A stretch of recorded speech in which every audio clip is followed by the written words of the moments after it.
Olá, pessoal, mais um programa Roda de Amigos aqui pela Candiano Produções, os canais 26 e 526 da Claro. Lógico que o Roda de Amigos traz sempre pessoas amigas e que tenham conteúdo para entregar para vocês. Lógico, saindo também um pouquinho de informação e a participação de vocês podem sugerir este ou aquele tema. Lembrando que hoje a gente vai conversar com estas três mulheres que são destaque em seu segmento de atuação, amigas, e a gente já agradece a participação da doutora Edila Lima Serra Ribeiro, ela que é tabeliã oficial do cartório de Sanca, é oficial interina, inclusive aqui do registro e anexos, o registro de imóveis e anexos. Muito obrigado, viu, doutora Edila? Eu que agradeço aqui o convite, estou muito lisonjeada. Saiu um pouquinho daquela rotina tua, né? Ou pelo menos do teu ambiente ali. É sempre agradável, né, trazer um pouquinho do cartório para as pessoas entenderem. Normalmente o pessoal encara como um bicho de 7 cabeças, e não é bem assim. Não, mas tem essa coisa, documento, essa formalidade assusta um pouco para quem não tenha aquela proximidade, familiaridade. E depois vai ficando mais, enfim, conhecendo mais, vai relaxando mais. Doutora Márcia Peronti, muito obrigado pela presença. Continua advogando com sucesso na área civil, família e também o direito imobiliário. Muito obrigado. Isso mesmo, boa tarde a vocês, minhas queridas amigas. É sempre um prazer poder estar aqui e compartilhar e dividir um pouco do conhecimento para quem também quer aprender um pouco mais. Muito bom. Doutora Rafaela Cadeu de Souza, advogada também na área de família e direito imobiliário, e sempre acompanhada da sua assessora, mais do que especial. Muito obrigado, Beatriz, viu? Né? A Bia. Oi, Bia. Oi, Bia. Obrigado mais uma vez. Eu que agradeço, Dagoberto, sempre por poder estar com vocês e dividir amizade e conhecimento. Essa é a melhor parte, né? Muito bom. A doutora Edila, à frente lá como tabeliã, lida muito com casamentos, separações, situações. Sim. Eu costumo dizer que a gente vai do começo ao fim da vida. Já registramos nascimento, casamento, negociações, fazemos os contratos de compra e venda. Todas as etapas da vida. É do começo ao fim. E ainda o pós-mortem, que pode se fazer um testamento para se tratar dos bens após a vida, após a morte. Então, assim, a gente realmente acompanha do começo ao fim da vida. E eu costumo dizer que o pessoal encara muito cartório como burocracia, como complicação. Chato, né? Eu sou facilitadora, eu resolvo as questões. Então, assim, a pessoa, até ser registrada, o nascimento dessa pessoa, ela não existe para o Estado. Então, para ela existir, eu facilito esse caminho. Então, eu faço o registro e eu reconheço a existência daquela pessoa para o Estado. Olha, bacana isso, facilitador. Isso daí eu acho que diz muito e afasta um pouco esse medo, sem razão, lógico, das pessoas. Mas não é medo, é desconhecimento, é aquela falta de contato. Quando se fala em todas as etapas da vida, são todas mesmo, né? Desde o nascimento, as intercorrências que podem haver aí nesse período todo. Cartório está lá para isso, para resolver, para dirimir, né? A gente está para solucionar, jamais para complicar, jamais. Não, é bacana isso. Doutora Rafaela, a gente estava até brincando aqui em off, que quando a pessoa tem a tua situação regular, documentada, enfim, é melhor, inclusive, para se lidar quando surgem problemas. É que nem outro dia teve um casal, né, resolveu se divorciar e depois resolveu voltar. Então, eu falei, acho que é melhor você descer até o cartório e casar. Perfeito. Porque o que se tornou costume na nova sociedade? Vamos dizer, novos tempos, né? A gente se juntar. Então, a gente junta a escova de dente, junta a roupinha. Não é bom? Juridicamente, não. Juridicamente, não. Não sou a favor. Sou a favor de casamento mesmo, formal.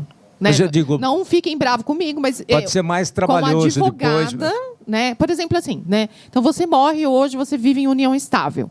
Se você estivesse casada, você já poderia dar entrada no pedido de pensão por morte. Ir lá no INSS, leva a certidão de óbito, rapidinho, em um mês. Por exemplo, eu fiz do meu... Né, infelizmente, meu pai faleceu, eu fiz do meu pai. Se você não é casado, você tem que reconhecer a união estável. Alocar testemunhas. Tem que entrar com o processo, né? Contratar advogado. Depois que você vai lá no É muito mais INSS. trabalhoso, né? Então, até lá, pode ser que você fique sem, né, um auxílio. Então, o divórcio, o casamento no cartório, as pessoas também parecem que têm medo. É rápido, né, doutora?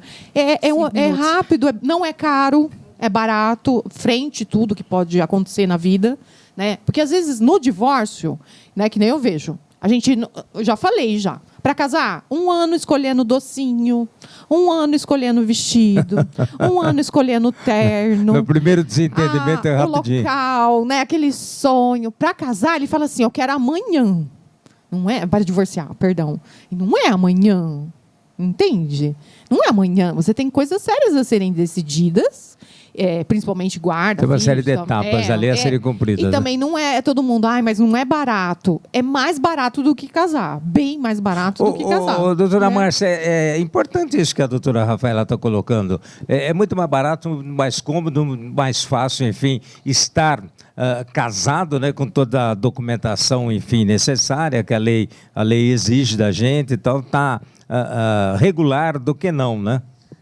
Sempre, né? Além de falar da parte jurídica, que legalmente a facilidade, até quando você for fazer o seu inventário, até quando você for fazer também, né, a sua regularização perante o INSS, tem, eu acho que uma coisa também do ser humano que deve levar em consideração, hora de registrar o seu casamento. Porque você está casada no papel, você tem aquela segurança familiar. Às vezes é uma segurança familiar que antes falava que era a mulher que quer essa proteção, mas não, é uma segurança para o homem também. É uma base legal, né? Eu ia chegar nos filhos agora, porque os tempos mudaram. Então, eu acho que o equilíbrio emocional, tanto feminino como masculino, eu acho que a gente está podendo andar na mesma linha. Tanto que aqui nós temos a honra da doutora Tapelian.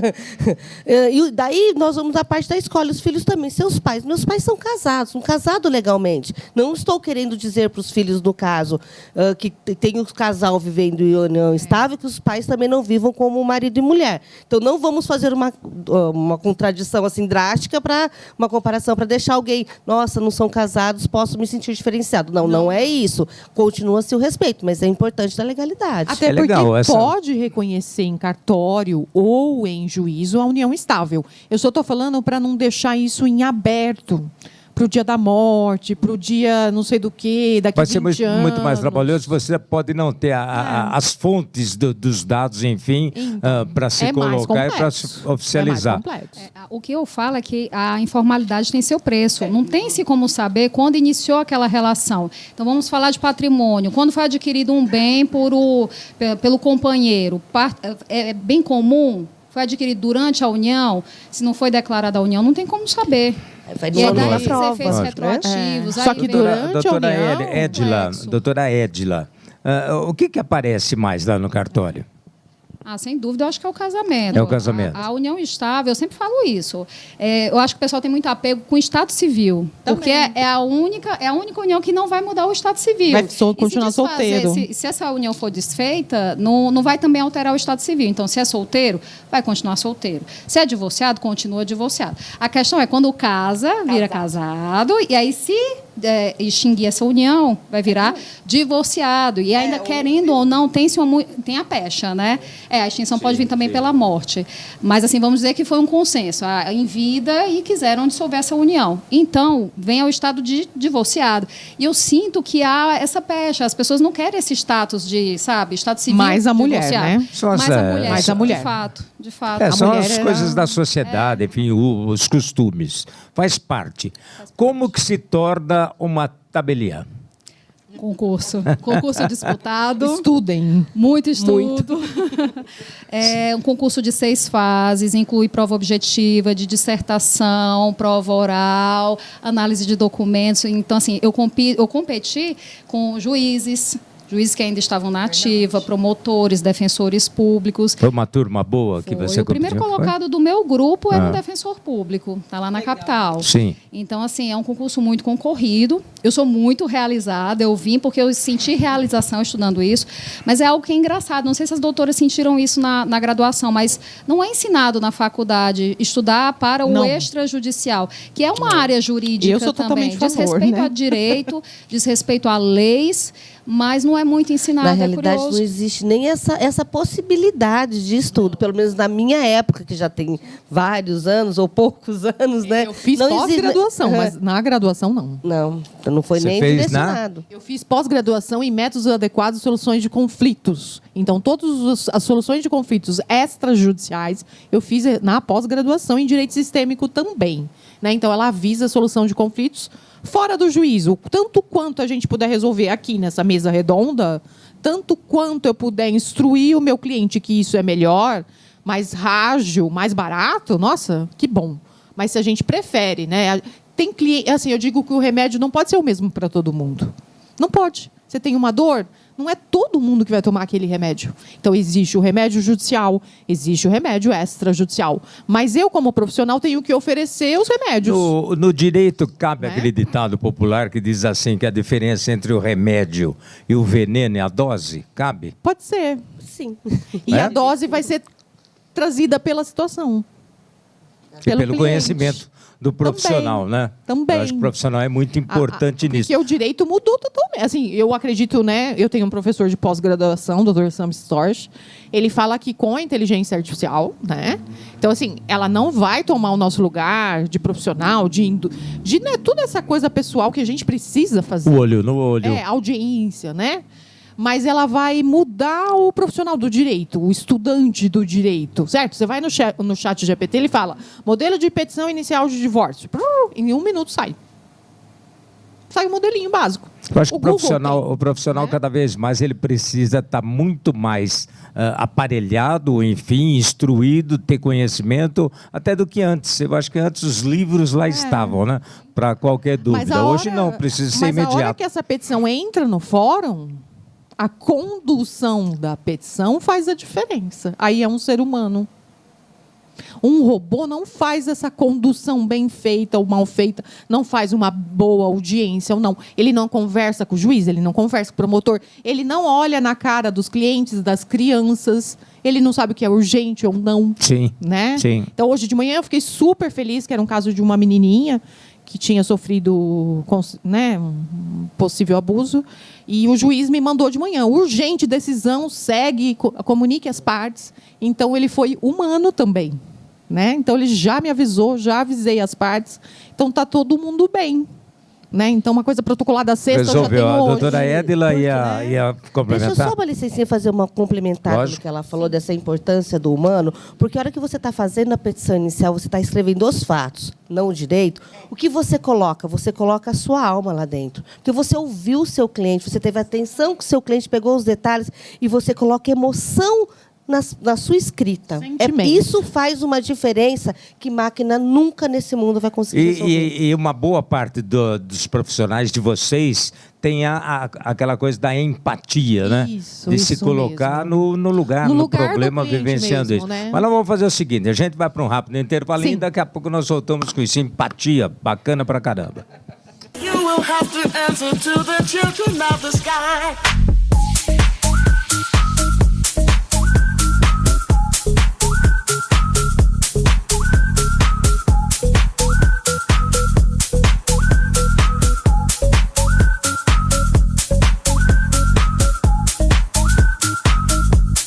Children of the sky. Oh, children of the sky. Look inside, you'll find a deeper love.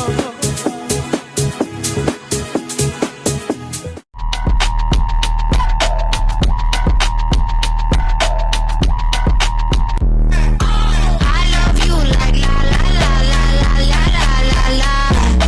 I love you like la la la la la la la la. I love you like la la la la la la la la. I love you like la la la la la la la.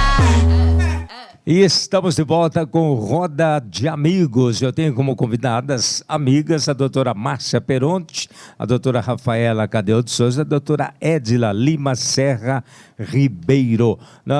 Foi colocado aqui com relação à empatia, né, da importância do profissional, da profissional ter isso, empatia ao lidar com os vários casos, enfim, os casos mais variados que aparecem. É importante mesmo isso?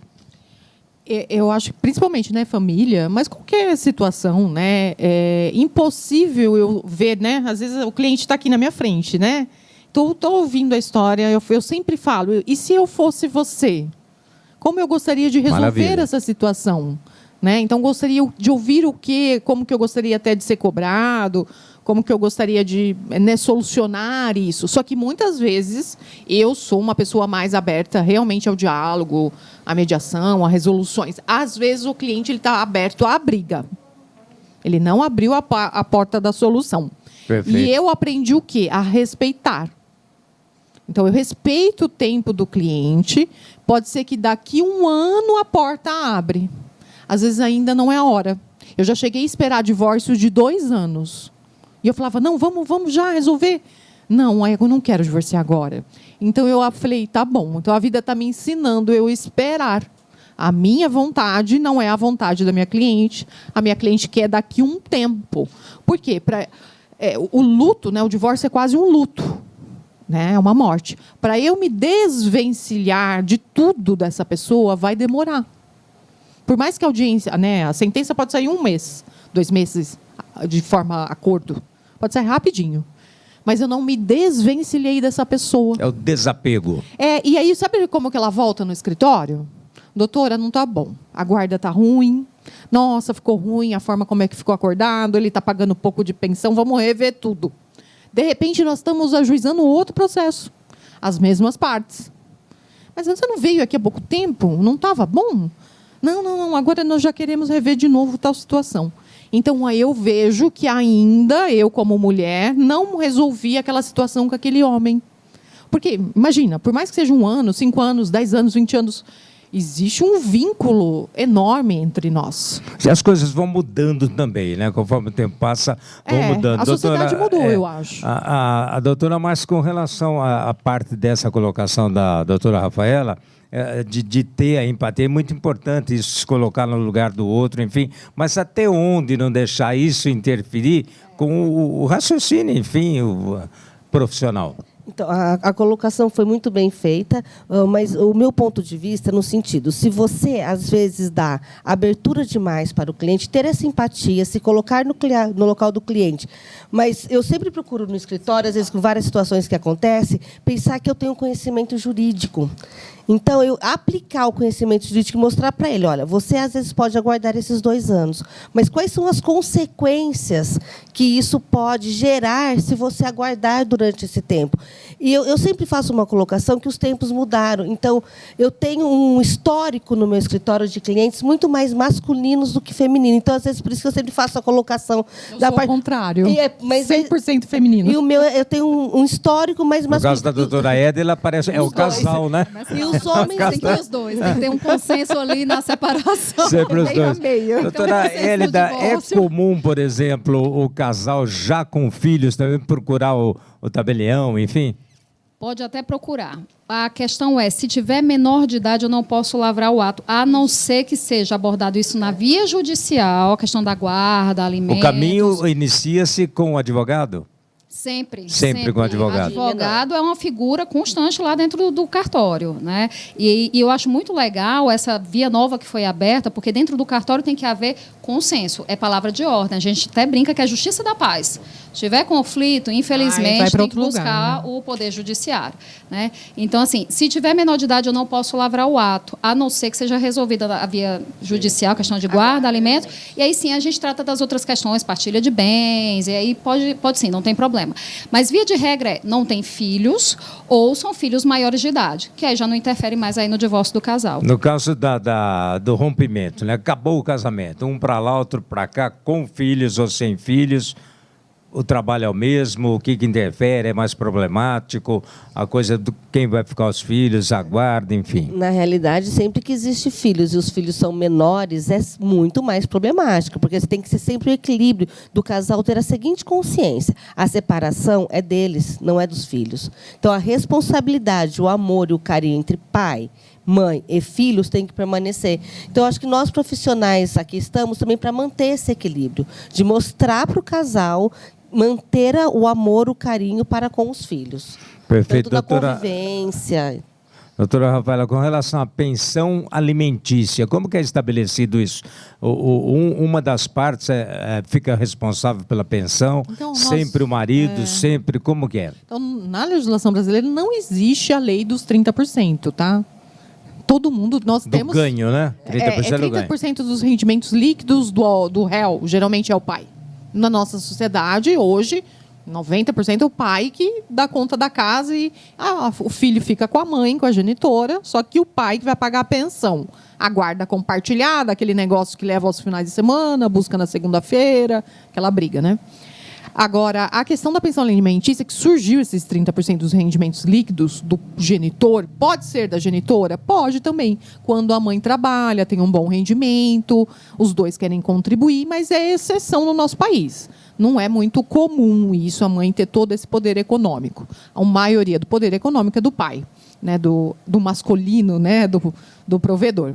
Mas tem casos, eu, por exemplo, sexta-feira, eu fiz um caso que ficou 40%. Porque tem 2 filhos com problemas, com autismo e tal. Então, são necessários maiores gastos, outro tipo de vida. A mãe precisa trabalhar muito para poder pagar tudo aquilo. Então, o juiz leva em consideração a necessidade dos filhos, a capacidade econômica do pai.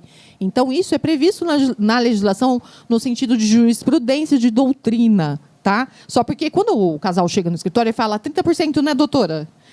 Então, porque a pessoa já vem...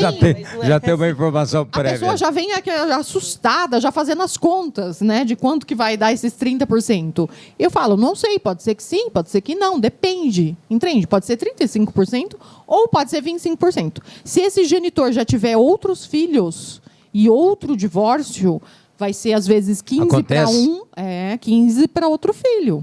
Gente, não dá para viver. Não dá para pagar a van da escola. Não dá para fazer nada. Né? Por mais que foi 40%, por exemplo, deu R$500 lá. Mas tem o indivíduo que conta, tem não dá um pra fazer divórcio, nada. 2, 3... Tem isso? 3 divórcios, 3 filhos de cada mulher. E aí a mãe vai dividindo com as outras mães, porque precisa, né, dentro desse limite de capacidade econômica do Vai acontecer genitor. uma composição ali. E aí o que vai acontecer na nossa sociedade? Eu não sei. Está piorando isso. Eu vejo, pelo menos cada dia, piorar mais. Ser muito jovens nessa situação de 20, 25 anos. Muitas mulheres nessa situação, jovens sem casamento, né? Em situação de união estável. Então, o que significa para Bert Hellinger no sistêmico? Casamento. Casamento significa eu tenho um compromisso com você. Eu tenho uma aliança com você e eu não vou desfazer essa aliança com você. Quando eu não tenho essa visão interna minha, eu ainda estou assim, será que eu quero ter esse compromisso com você? Eu estou na dúvida. Mas às vezes interna, subconsciente. Mas eu não quero assumir um compromisso, talvez amanhã eu vou embora. Eu pego minhas coisas e vou embora. A sensação da união estável é que é rápido ir embora. Entende? Que é rápido resolver. E você viu como é mais complicado resolver? Muito mais. A gente está falando uma porção de coisas aqui, eu tenho certeza que de interesse de muitos de vocês. Lá no tabelião, com o tabelião, a doutora Edila, quais os serviços que são oferecidos? Olha, o mais recente, que eu acho até curioso, eu tenho até que fazer a minha, é a autorização eletrônica de doação de órgãos. Autorização Sensacional. eletrônica de doação de órgãos. Isso é feito em cartório. Independente para fazer isso, feito em cartório. eletrônica. Vou e fazer aí, também. Fica vinculado no sistema de saúde. Então, assim, o médico que acompanhar e, eventualmente, se a pessoa vier ao óbito, tem como ter conhecimento se quer doar ou não os órgãos. Eu acho super Precisa ter uma interessante. testemunha para fazer ou o indivíduo vai lá? Não, é como se Precisa fosse ser maior de É uma idade? declaração com um reconhecimento de firma. Só que é Que eletrônica. você fez, né, de Sim, forma sim. consciente. E tem coisas Né? assim que são muito interessantes que as pessoas ainda não têm conhecimento. Mas assim, o nosso cargo-chefe, de fato, escrituras públicas de venda e compra. Mas também doação, inventário, Posso te falar um testamento, atual, doutora Edila? dação em pagamento. O contrato de namoro. De namoro? Tá muito em alta o contrato de namoro, principalmente entre influencers, pessoal, né, que tem ganho muito É dinheiro. novidade? Apareceu quando isso? Ele sempre existiu. Só que ele está ganhando mais visibilidade com essa possibilidade do pessoal que está ganhando muito dinheiro jovem, né? O pessoal influencer, às vezes uma modelo, o pessoal tá Ou ganhando seja, milhões começou aí. a ter um relacionamento, pode ser E instituído. o Neymar, por exemplo, ele tem um contrato. Contrato de namoro. E tá lá a cláusula da Ferreira, traição. tem uma solução aí para você. Tá A bom? melhor é a cláusula da traição. Multa de X mil reais. Já é estipulado. Isso. Já é estipulado. Isso. Doutora Então, por Márcia, causa já, dos já bens, trabalhou? Até por causa, inclusive, não só da traição, mas por causa dos bens. Porque começam a ganhar muito dinheiro. Aí, antes do casamento, o comum hoje é a comunhão parcial de bens, os bens não compartilham, mas adquiriram na época de namoro. Aí querem fazer a divisão dos bens. Por isso que agora está sendo aplicado o Muito contrato bacana. de namoro. Já fez algum, já documentou algum lá? Já fiz. Já. É a tal da blindagem patrimonial. Isso. É interessante para isso. A pessoa está ali, está num relacionamento que ela não Importante. sabe se quer levar muito a sério. Preserva o que tem, Então, enfim. tem uma certa intimidade, mas ainda não tem um quê de casamento, porque a união estável hoje em dia se tem a Sim, cara do casamento, tem todos os efeitos do casamento. E para não dar essa seriedade, faz um contrato de namoro. Olha, para ficar bem clara a nossa relação. Mas eu não sei se todos aceitam normalmente Até- assinar. Às vezes assim, vamos lá assinar um contrato de é um namoro. amadurecimento. O que Não, eu mas vejo eu acho que é super- essa polêmica. Às vezes a pessoa se ofende. Vamos lá E assinar um até contrato. para prevenir uma violência patrimonial Sim, e uma Mas violência já afetiva. já tá documentado. Existem. Não, o que é importante. Sabia que existe namoro eu aqui nesse estado e uma pessoa nos Estados Unidos? Pela internet, por exemplo. A gente começa a namorar e ele começa a me pedir dinheiro. Ai, ó, aconteceu tal coisa, você me ama, tal. Nós já Então, estamos namorando. contrato de Namoro. namoro. Olha, é tão bacana isso. A gente está chegando ao final do Roda de Amigos, mas nós vamos voltar com esse tema, inclusive trazer alguma pessoa Isso, eu acho que está importante. nessa situação, ou casal, enfim. É. Tudo bem? Podemos repetir o convite? Com certeza. Então tá bom, a gente já chegou ao finalzinho aqui do Roda de Amigos, o que é sempre bacana, é super rápido, significa que o assunto sempre é interessante. Para nós aqui é muito interessante, eu aprendo a cada programa, tenho certeza disso.